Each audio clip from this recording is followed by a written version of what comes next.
대화 프로젝트 시간입니다. 오늘도 김숙기 나오미 가족문화연구원장 연결되어 있습니다. 원장님 안녕하세요. 네, 안녕하세요. 네. 입니다. 추석 잘 쓰셨어요? 네, 덕분에 편안히 잘 쉬었습니다. 예, 추석 특방 때문에 연결이 안 되다 보니까 굉장히 오래간만에 뵙는 것 같아요. 네. 네. 잘 또 편안하게 쓰셨다니까 다행입니다. 일단 오늘 사연은 또 어떤 고민을 담은 사연인지 먼저 들어보시죠. 안녕하세요. 저는 10대 고등학생입니다. 저는 부모님과 2명의 누나와 함께 살고 있는데요. 저의 고민은 3명의 여자들 때문입니다. 사실 아빠는 많이 바쁘셔서 얼굴 보고 얘기 나눌 시간도 거의 없고요. 집에서는 엄마, 누나들과 시간을 보내는데요. 누나들은 나이 차이가 얼마 안 나서인지 대학생이 됐는데도 늘 얼굴만 보면 서로 싸웁니다. 누나들의 싸움은 길어지면 엄마까지 오셔서 싸움을 말리는 건지 더 부추기는 건지 싸움은 오히려 더 커지게 되고요. 이럴 때면 저는 정말 어떻게 해야 할지 모르겠습니다. 누나들의 싸움에 스트레스를 너무 받아서 여러 번 부모님에게도 얘기를 해보고 누나들에게도 얘기를 해봤지만 딱 그때뿐 며칠이 지나면 다시 집안은 쑥대밭이 됩니다. 주말에는 저도 조용하게 집에서 쉬면서 공부도 하고 음악을 듣거나 책을 읽으며 스트레스를 좀 풀고 저만의 휴식을 갖고 싶은데요. 저희 집에서는 불가능한 일이 돼버렸나요? 그래서 생각한 것이 부모님에게 혼자 생활할 수 있는 학교 근처 작은 원룸을 구해달라고 말해볼까 싶은데 너무 무리한 부탁일까요? 제가 집을 나가겠다고 하면 부모님이 많이 섭섭해 하시겠죠? 좋은 해결책이 있다면 좀 가르쳐 주십시오. 참. 아이가 셋이에요. 누나와 이제 막내 아들이 있는데, 아이들 키우다 보면, 서로 많이 좀 다툴 때도 있고, 네. 대학생 누나들이 고등학교, 남학생, 우리 이 동생을 좀 힘들게 하는 것 같은데, 원장님 어떻게 들으셨어요? 지금 이 남동생은 네. 한창 사실은 좀 예민할 때잖아요. 그렇죠. 예, 또 그 입시라든지 또 이제 여러 가지 자기가 해야 할 것들이 좀 있는데 네. 협조를 전혀 안 해주는데요. 이 어머니 플러스 이 누나들이 협조를 안 해줘서 조금 네. 안타깝네요, 정말. 그러게요. 공부하는 것만으로도 굉장히 예민하고 스트레스를 받는데 집에 와서는 좀 조용히 쉬고 싶은데 이것마저 안 되니까요.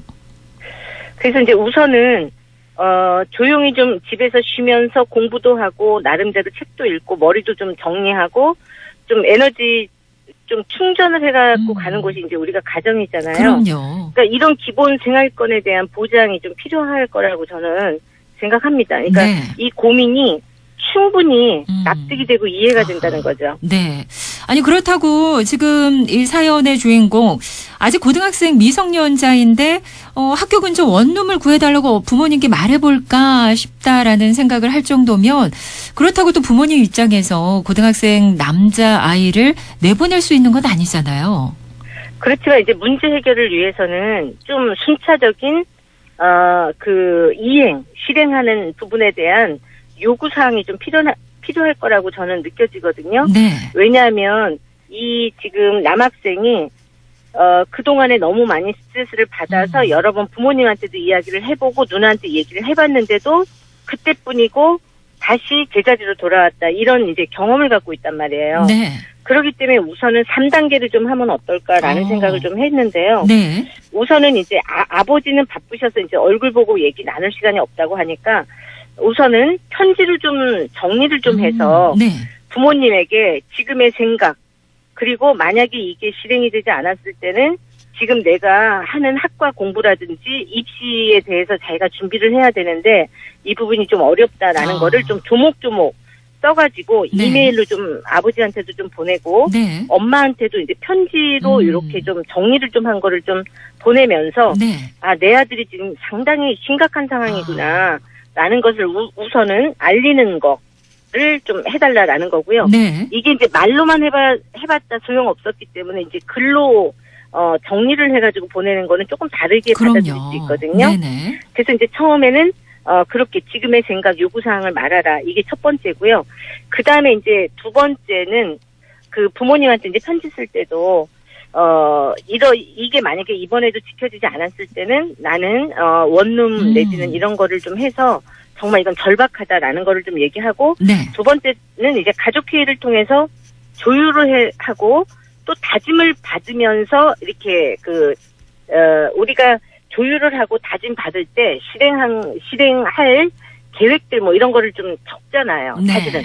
가족회의 할 때도. 네네. 그래서 이제 그런 거를 좀 다짐을 받으라는 거. 가족이 다 모여야 되겠죠. 그럼요. 부모님하고 자녀 셋 해가지고 5명이. 네. 그게 이제 두 번째고, 그 다음에 세 번째. 만약에 개선이 된다면 이제 계속 이대로 조금, 달라진 모습으로, 발전된 모습으로 이렇게 하면 되는데. 네. 세 번째, 개선이 되지 않는다면, 첫 번째 요구사항이 있었잖아요. 자신의 요구사항을 네. 작은 원룸을 좀 구해달라든지 아니면 독서실이라든지 뭐 이런 부분에 대한 그거를 부모님하고 이제 조율해가지고 그거를 얻어내는 거를 좀 해야 될 것 같아요. 네. 마냥 기다릴 수 있는 건 아니기 때문에 그렇습니다. 이런 첫 번째, 두 번째, 세 번째 단계를 거치면 부모님께서도 그냥 이렇게 떼쓰다가 말겠거니가 아니고 굉장히 심각하구나라는 사태의 심각성에 대해서 좀 받아들인 다음에 네. 문제 해결까지 좀 가지 않을까 싶습니다. 네. 우리 원장님은 자녀가 어떻게 되세요? 저는 이제 우리 큰아이는 네. 32살 아들이고요. 네. 작은 딸은 25살? 네. 예, 딸이에요. 예. 그 어렸을 때 커오면서 아들, 딸이긴 하지만 또 많이 다투거나 그러진 않았습니까? 굉장히 많이 다퉜어요. 그래서 이제 우리가 남편하고 저하고 네. 조율하는 데 있어서 이제 네. 가족회의라는 형식을 좀 많이 네네. 써먹었죠. 저희는. 네. 만약에 이제 딸이 SOS를 친다든지 오빠가 너무나 강력하게 나의 이런 여러 가지 부분을 뭐 제지한다든지 그리고 이제 엄마 아빠가 바쁘다 보니까 둘만 있잖아요. 집에. 네. 그러니까 그렇게 했을 때 남편한테 몇 시까지 오늘 들어와라. 가족회의가 있다 해가지고 네네. 그날 이제 모여서 어떤 부분 때문에 그랬는지 고충도 듣고 네. 어떻게 했으면 좋겠는지를 같이 아하. 나누는 거예요. 4명이 앉아가지고. 네. 네. 그렇게 대화를 통해서 풀어가는 게 가장 좋은 방법인 것 같고요. 뭐 가족회의라고 해서 거창하게 부담 갖지 말고 함께 서로 어떤 생각을 갖고 있는지 어떤 마음 상태인지를 좀 들어볼 필요가 있을 것 같고요. 저 같은 경우에는 뭐 오히려 아이 둘은 참 잘 지내는데 남편이 그렇게 야구를 보면서 시끄럽게 해가지고요. 어찌나 눈으로 보질 않고 입으로 야구를 보던지 방에서 공부하는 아들이 또 이렇게 너무 시끄러워가지고 제가 그것 때문에 조금 힘들었던 경험이 있는데 어쨌거나 말씀하신 그런 3가지 단계의 방법들을 좀 써보실 필요가 있을 것 같고 고등학교 시절 굉장히 예민하고 또 중요한 시기인 만큼 스스로뿐만 아니라 옆에 또 가족들이 많이 도와주고 챙겨줘야 하지 않을까 싶습니다.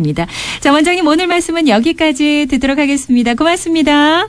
네, 감사합니다. 네, 심통방통 대화 프로젝트 김숙기 나오미 가족문화연구원장의 도움 말씀으로 함께했습니다.